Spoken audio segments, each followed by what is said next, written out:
Daog. Hi, Iliam. Are you excited? No?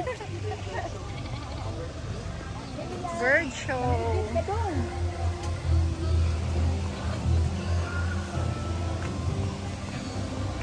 Daghang tao.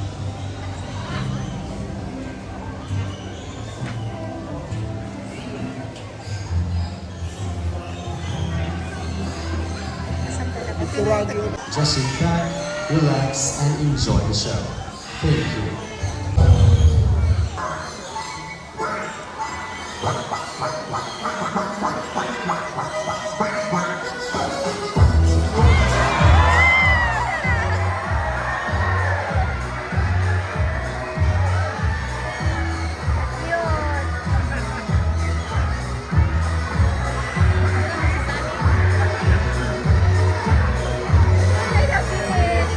Langitag magkaon.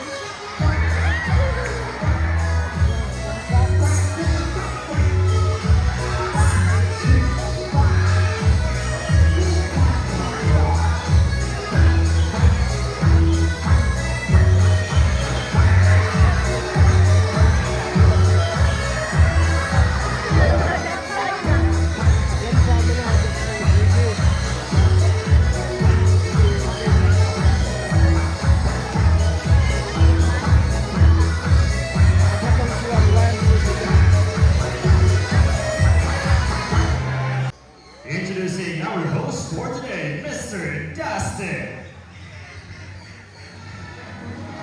Hi everyone, good afternoon ladies and gentlemen. Now once again, my name is Dustin and I'll be your host for today. Hey, good afternoon. Now Sophie here has something to tell us. What is it, buddy? Welcome to Simone Somebody's third show. Last one. He picks up the last plastic bottle, open the non-particle bin, and he drop it inside. Okay, can you turn around? Ready? That's 1, 2, one more time. Good bird.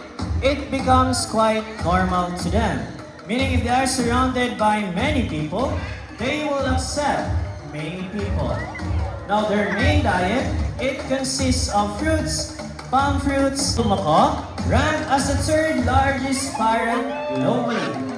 Following our scarlet macaw, ranked as the fourth largest parrot in the world. Now with proper care, this large parrot can live up to 50 to 60 years. Again, please do not try to reach out or touch these birds. Now as you can see, each stone pushes the water higher up until... Alright, last one buddy. He picks up the last stone, walks all the way, and he drop it inside and get the nut from the glass tube. But when their partner dies, that's the only time that they will find another mating partner. 2 from escape, last one from wild. They can fly between realms. Their lifespan in the wild, they can live up to 40 to 60. Now, can you say hi?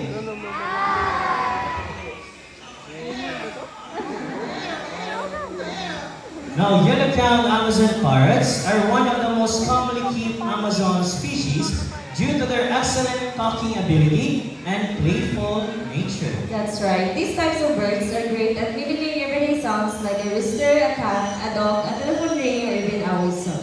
Now, let's try a rooster first.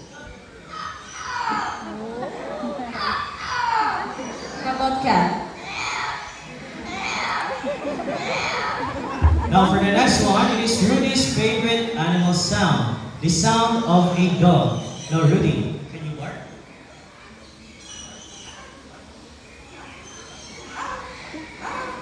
Now, for the next one is a telephone ringing. Now, last one is a whistle.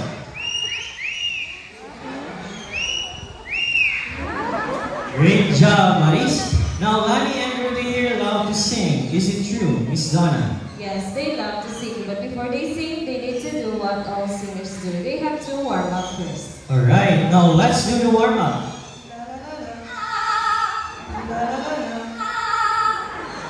Now, for their first song.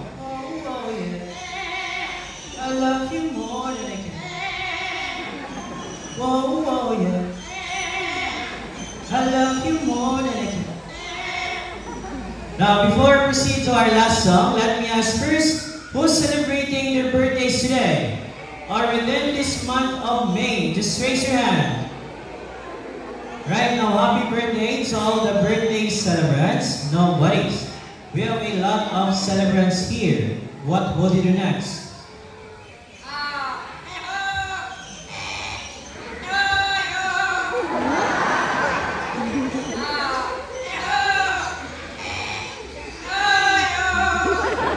Last one.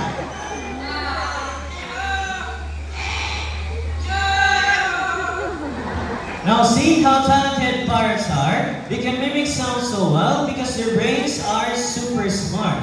Just like how humans use their voices.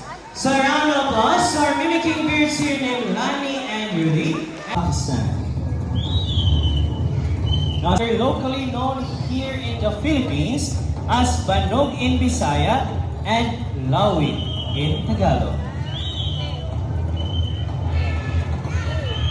To make this even more memorable, we present to you the symbol of love, peace, prosperity, and harmony.